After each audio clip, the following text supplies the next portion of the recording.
আমরা অনেকেই দেশি মুরগির খামার করতে চাই, তার মধ্যে থেকে অনেকেই দেশি মুরগির খামার করে অনেক লাভবান হয়, আবার অনেকেই অনেক লসের সম্মুখীন হয়। তো কৃষি ব্লগ ইউটিউব চ্যানেলের আজকের এই ভিডিওতে আমরা আলোচনা করব এমন 8টি বিষয় সম্বন্ধে যেগুলো আপনার জেনে মুরগির খামার করা উচিত, অন্যথায় আপনি দেশি মুরগির খামার করে লসের সম্মুখীন হবেন।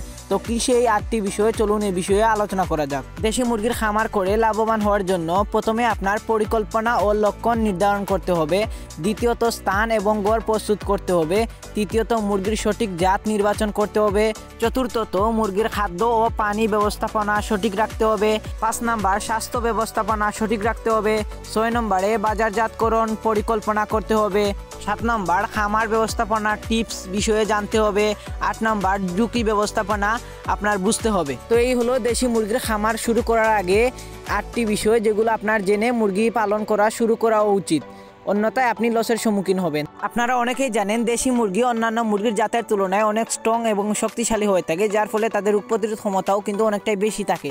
তারপরেও কিন্তু দেশি মুরগির সঠিক লালন পালন এবং যত্ন না করলে দেশি মুরগিও কিন্তু রোগে আক্রান্ত হয়।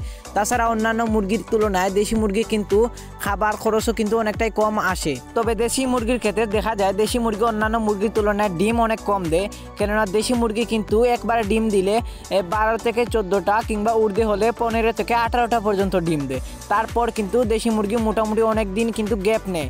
আর দেশি মুরগি একবার ডিম পাড়ার পর যেহেতু কুচি আসে, যার ফলে দেখা যায় দেশি মুরগি কুচি আসলে সেই কুচিয়ে সরানো অনেকটাই কষ্টকর হয়ে পড়ে, যার ফলে কিন্তু দেশি মুরগি একবার ডিম পাড়ার পর মোটামুটি অনেক দিন গ্যাপ নেয়, পরবর্তীতে কিন্তু আবার ডিম পাড়ে। যার ফলে যদি আপনি ডিমের জন্য দেশি মুরগি পালন করেন তাহলে কিন্তু দেশি মুরগি ডিম পাড়ার পর কুচে আসার সময় আপনাকে অবশ্যই দ্রুত কুচে ভাঙানোর জন্য কিছু পদক্ষেপ নিতে হবে।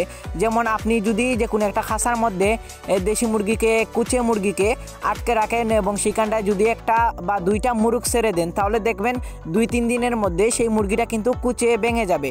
তারপর থেকে কিন্তু আরও কয়েকদিন গ্যাপ নিবে, নেওয়ার পর মুরগি কিন্তু আবার ডিম দিবে।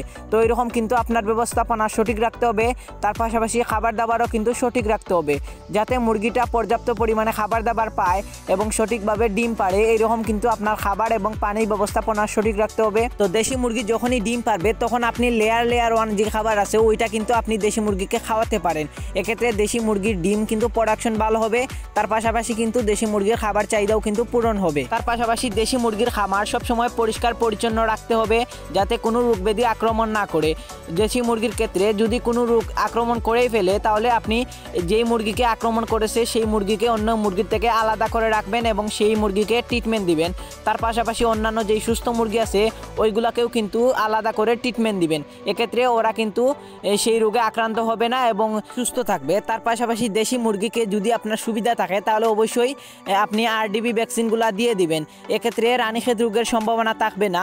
আর যেহেতু দেশি মুরগির ক্ষেত্রে রানীক্ষেত রোগটা অনেকটাই ভয়াবহ এবং এই রোগটা কিন্তু খুবই গুরুত্বপূর্ণ, এইটার সঠিক ট্রিটমেন্ট আপনি না নিলে আপনার খামারে কিন্তু অনেকগুলা মুরগি মারা যাওয়ার সম্ভাবনা আছে। তো অবশ্যই এই ভ্যাকসিনগুলো কিন্তু করানো খুবই গুরুত্বপূর্ণ। তো ভ্যাকসিন বিষয়ে বা মুরগি সম্পর্কে যাবতীয় যে কোনো তথ্য সব কিছু কিন্তু কৃষি ব্লগ ইউটিউব চ্যানেলে আপনি একবার ভিজিট করলে বা দেখে আসলে কিন্তু অনেকগুলো ভিডিও বা টিউটোরিয়াল দেখতে পারবেন। এক্ষেত্রে আপনি মুরগি পালনে অনেকটাই সুবিধা হবে এবং দেশি মুরগি সম্বন্ধে বিভিন্ন তথ্য আপনার হবে এবং উপকারে আসবে।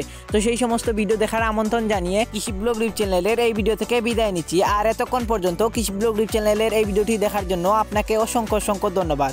আর যদি কৃষি ব্লগ ইউটিউব চ্যানেলের এইরকম নিত্য নতুন ভিডিও পেতে হয় তাহলে অবশ্যই কৃষি ব্লগ ইউটিউব চ্যানেলটি সাবস্ক্রাইব করবেন এবং পাশে থাকা নোটিফিকেশন বেল আইকনটি অল সিলেক্ট করে রাখবেন, যাতে আমরা পরবর্তীতে এইরকম নিত্য নতুন ভিডিও আপলোড দিলে সবার আগে আপনার কাছে পৌঁছে যায়। আর যারা অলরেডি আমাদের ইউটিউব চ্যানেলটি সাবস্ক্রাইব করে দিয়েছেন তাদেরকে অসংখ্য ধন্যবাদ।